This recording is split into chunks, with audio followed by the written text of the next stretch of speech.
Como era o nome do senador?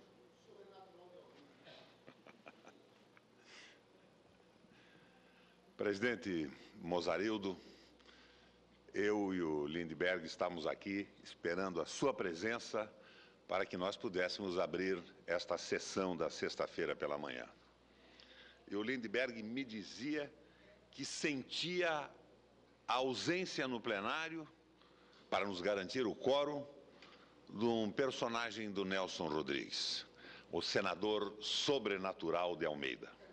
O sobrenatural não veio, mas a presença de Vossa Excelência nos viabiliza o início dessa sessão plenária.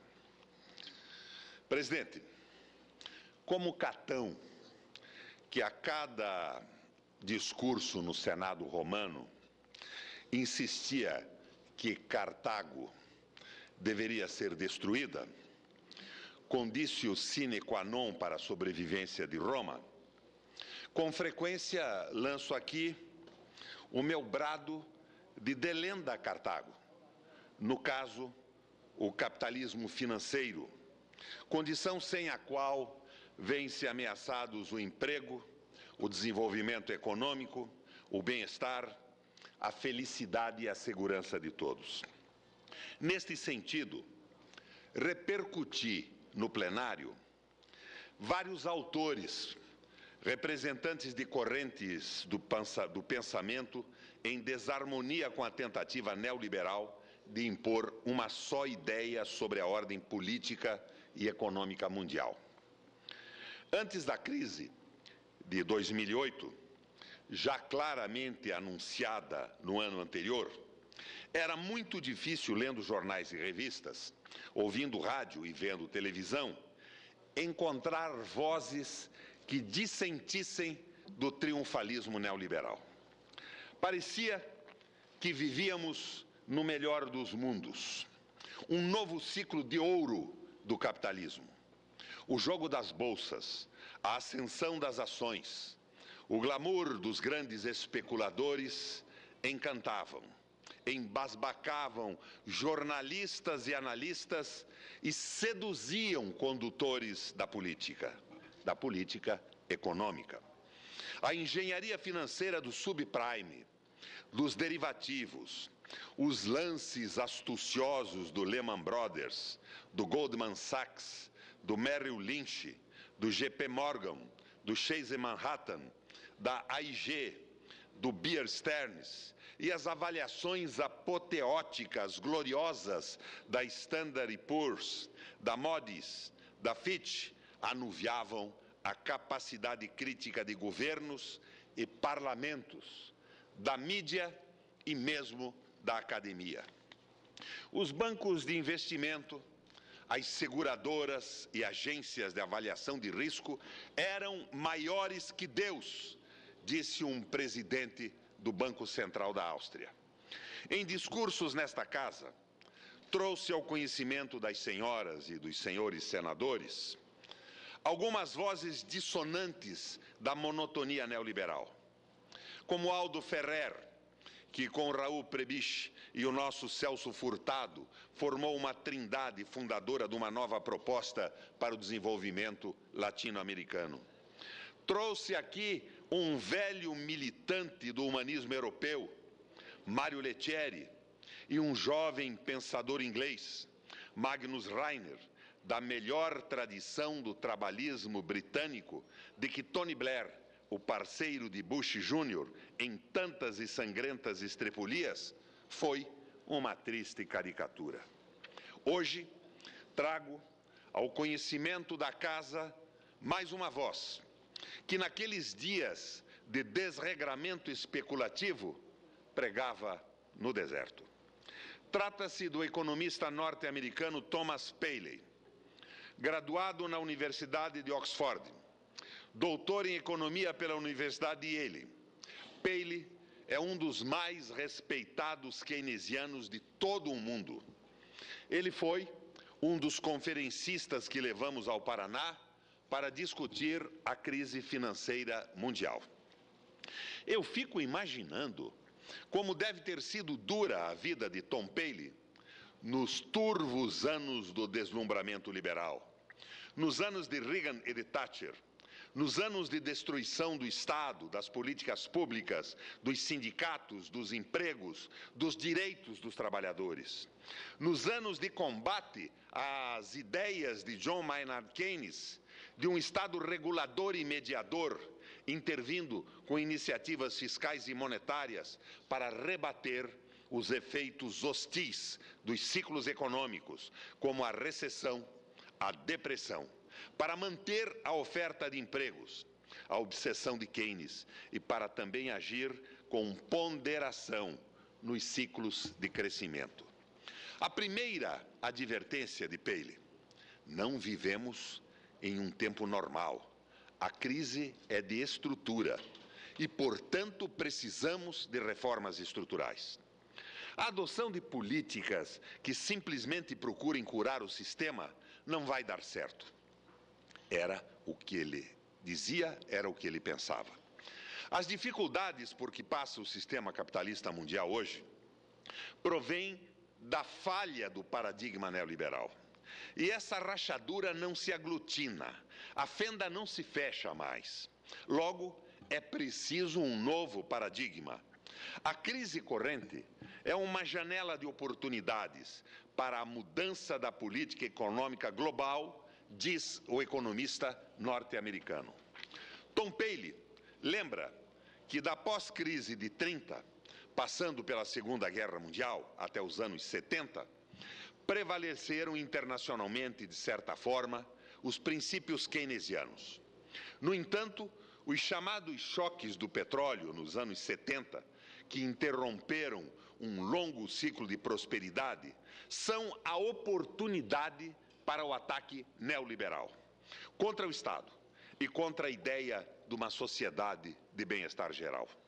Da mesma forma que Milton Friedman e seus discípulos souberam aproveitar aquela crise para fazer avançar as reformas neoliberais, devemos agora contra-atacar, fazendo avançar as mudanças social-trabalhistas. E este avanço depende das ideias em circulação, do amadurecimento do debate, alertava Tom Paley. Quer dizer, à medida que silenciamos, que não discutimos, à medida que esta casa omita-se na formulação da política econômica nacional, não opine sobre as tantas decisões da Fazenda e do Banco Central, e à medida que a maioria só diga sim, as chances de mudança que a crise proporciona serão desgraçadamente perdidas. O cavalo da história não vai ficar rondando por aí, preguiçosamente, até que se decida montá-lo. Como dizia Tom Paley, se de um lado as boas novas são que há possibilidades de mudança, as más notícias são que existem grandes interesses políticos e econômicos, além de fortes correntes de pensamento a serviço deles, opostos às transformações, resistentes a qualquer avanço. Para o economista norte-americano, os neoliberais iriam fazer de tudo, e estão fazendo, para salvar o sistema. E os vacilantes, os tíbios, justificariam, e estão justificando, a inércia e o medo com a alegação de que é perigoso mudar, que mudar agora só pode piorar mais. E quais seriam os grandes desafios que essas mudanças deveriam enfrentar? Tom Paley responde: a garantia do crescimento econômico, com emprego pleno, garantia da prosperidade compartilhada, garantia de que os salários cresçam com a produtividade, que cresça a renda e seja eliminada a desigualdade de renda. Propostas, enfim, na contramão da ortodoxia e de seus dogmas apodrecidos. Em vez de concentrar todas as energias na contenção pelo sangramento provocado pelo capitalismo financeiro, como fizeram os Estados Unidos e a Europa, principalmente, o economista recomendava iniciativas que buscassem dar nova partida à economia. Paley relembra que desde a vitória neoliberal, nos anos 80, tivemos um crescimento muito mais lento na maioria dos países, uma desigualdade cada vez maior dentro dos países e o aumento do abismo de renda entre os países.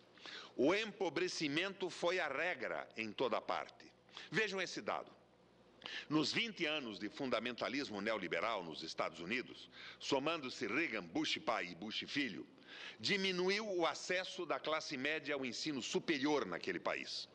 Temos então que pais com formação universitária, que frequentaram escolas superiores nos anos 50 e 60, não puderam eles próprios garantir a formação universitária de seus filhos. Um incrível retrocesso. É aí que o mercado financeiro engendra uma de suas patranhas. Subprime também para financiar o ensino superior, já que nos Estados Unidos a universidade é paga. Mas como os salários foram congelados, foi impossível à classe média e aos trabalhadores pagar o financiamento. E a bolha aí também explodiu. Voltando a Tom Paley. O neoliberalismo significou ainda uma sequência incontrolável de crises financeiras. Os países em desenvolvimento, nós entre eles, foram repetidamente impactados por crises de capital. Paradas repentinas dos fluxos de capital, reversão dos fluxos, jogando as economias em recessão.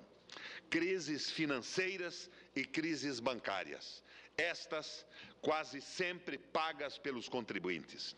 Estão ainda vivas na memória nacional as insolvências de grandes bancos brasileiros. Nos últimos 15 anos, enumera o economista, tivemos crise de capital no México, em 94, na Argentina, em 95, na Tailândia, em 96, na Coreia, em 97, na Indonésia, também em 97, na Rússia, em 98, no Brasil, em 98, e depois, em 2002, na Turquia, em 2000, na Argentina, e novamente em 2002, e no Uruguai, também em 2002. Desde 1980, mais de 90 países, incluindo-se aí os mais desenvolvidos, sofreram pelo menos uma crise do sistema financeiro e bancário. Quer dizer, essas crises não se limitam ao Sul, ressalva Paley. Por exemplo, a crise do franco francês em 82 empurra o presidente Mitterrand a abandonar as suas políticas keynesianas para salvar o capital. É o ponto de partida para a implantação das políticas neoliberais no continente europeu. A crise de hoje, que começou nos Estados Unidos e é a mais grave de todas, culmina um processo de autocanibalização do modelo neoliberal. O modelo devorou-se, comeu o seu próprio centro e chegou à exaustão, avalia o economista. Para ir às raízes da crise, Tom Paley pergunta qual é o problema fundamental do paradigma neoliberal. Seu traço distintivo, sua característica básica, é a desconexão, senador Mozarildo. O distanciamento do crescimento da produtividade e dos salários. Ele revela um dado definitivo. No final da década de 50, ao final da década de 70, os salários, as pensões, as remunerações, os gastos com previdência e saúde, enfim, todos os benefícios pagos aos trabalhadores cresceram paralelamente à produtividade. A partir de 80, começa a acontecer o afastamento progressivo e acentuado entre o crescimento dos salários e da produtividade. Enquanto o gráfico dos salários mantém-se quase que em linha reta, a linha do aumento da produtividade sobe sem parar. É o gráfico da cobra neoliberal, diz Tom Paley, porque a linha inferior do gráfico, quase que uma reta, e a de cima subindo, assemelha-se à boca aberta de uma serpente. Esse distanciamento, cada vez maior, entre salários e produtividade repete-se como padrão na Europa, na América Latina, na Ásia, aonde quer que seja. Quando o salário fica estagnado, explica o economista norte-americano, temos dois problemas. Primeiro, acentua-se a desigualdade de rendas, já que para a maioria das pessoas o salário é a maior fonte de ganhos. Segundo problema, como o salário é arrochado, é preciso de empréstimos, logo de inflação, para se criar uma demanda agregada. E isto gera um processo insustentável, porque as dívidas contraídas pelos trabalhadores levam a uma carga financeira que eles não têm condição de suportar. Esta é a contradição do sistema neoliberal que se revela, que se escancara, sem rebuços, nesta crise.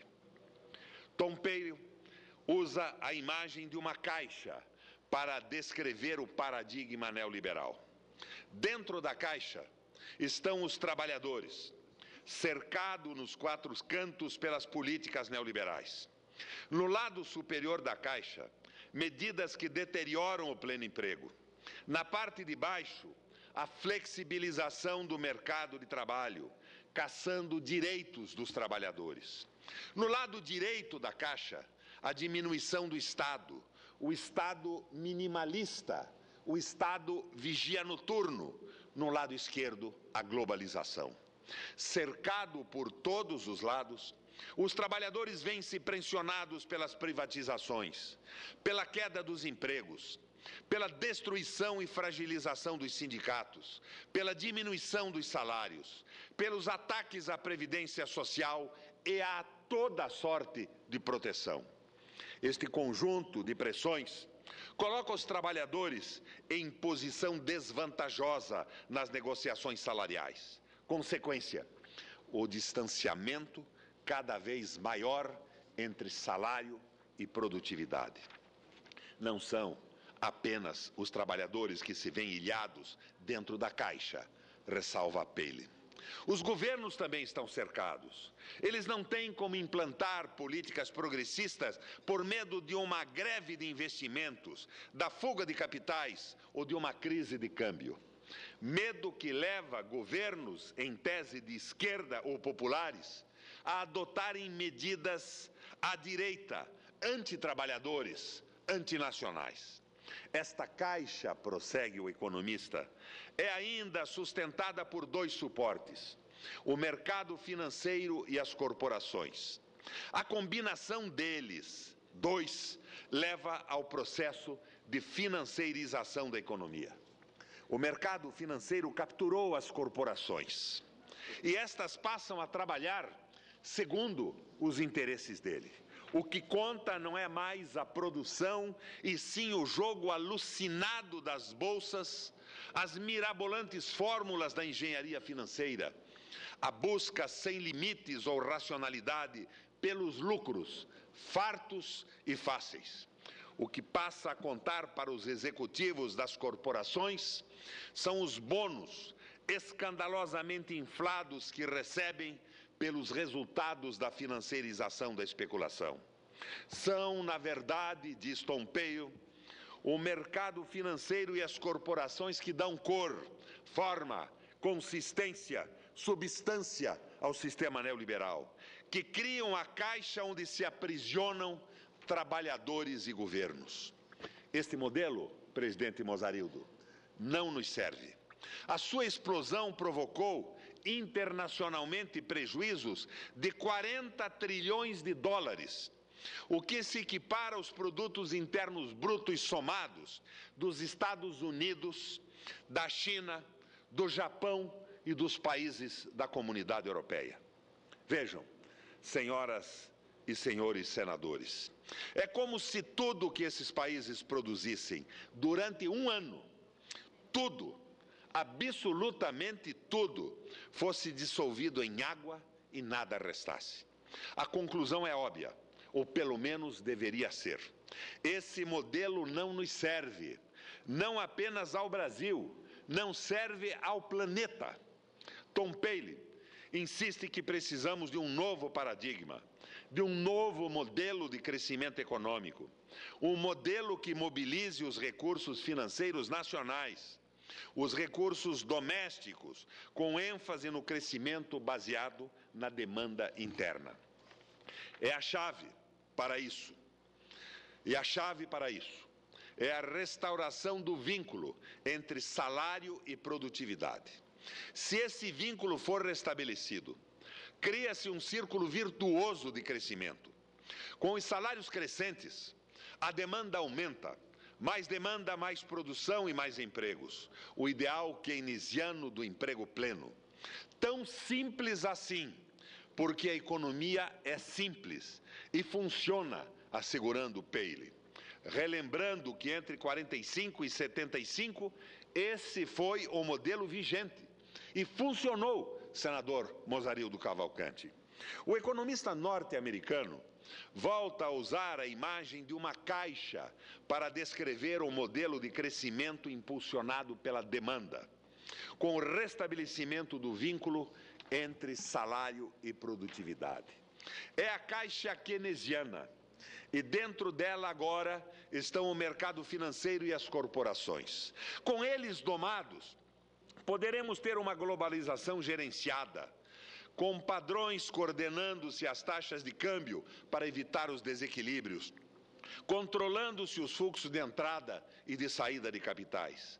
Em vez do Estado vigia noturno, um governo social que efetivamente forneça bens públicos, que garanta que o dinheiro público seja gasto direito a serviço do povo. Um governo que se preocupe com saúde, educação, seguro social, infraestrutura de alta qualidade. E, sobretudo, que restaure a ideia do pleno emprego como prioridade política. Ao mesmo tempo, é preciso uma agenda corporativa, com o controle aprimorado e real dos acionistas, limite de salários e bônus aos executivos, contenção da engenharia financeira. As corporações, dado o peso e a influência na vida das pessoas e dos países, pondera Tom Paley, não podem agir sem dar satisfação à sociedade. O trabalho, através dos sindicatos, deveria ter representantes nas empresas, propõe. Por fim, precisamos de reformas no mercado financeiro, com regulamentações claras, com limites sobre a especulação e toda a transparência, diz ele.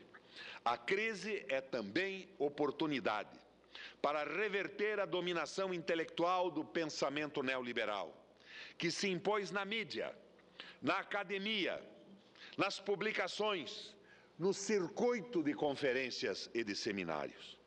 Paley recomenda que se diga, com todas as palavras e bem alto, que os economistas fracassaram. Fracassaram em entender a falta de sustentabilidade, a fragilidade do sistema que eles aconselham e aconselhavam que se adotasse. Fracassaram em não vincular o crescimento da dívida das pessoas com a estagnação dos salários. Fracassaram em entender os efeitos destruidores da desvinculação do salário da produtividade. Além do que, reitera o economista, é preciso que se diga que a crise fora prevista, que não foi um acidente, que tudo havia sido pesado e avaliado, que a crise estava embutida, era inerente ao sistema construído, logo inescapável. Não vamos permitir que os economistas e políticos neoliberais e seus fâmulos tentem reescrever a história, tentem encobrir o fracasso, diz Tom Paley. Do ponto de vista político, o economista norte-americano vê o neoliberalismo ainda muito forte, assim como os seus aliados, a quem ele chama de democratas do terceiro caminho ou da terceira via, onde ele incluiria Bill Clinton, Tony Blair, e eu cá listaria os tucanos de Fernando Henrique Cardoso. Sobremodo, eles permanecem comprometidos com o modelo neoliberal, propõem alguma regulamentação e acham que a mão invisível do mercado deve ser suplementada pela mão que dá um pouco de ajuda social, de serviço social. Enfim, não representam uma alternativa verdadeiramente transformadora. Outro grupo, outra vertente, avalia o economista, são os democratas sociais, trabalhistas, que reconhecem que o neoliberalismo está fundamentalmente errado e não tem conserto, não se remenda, não se emenda. Esta é a saída, defende Tom Paley.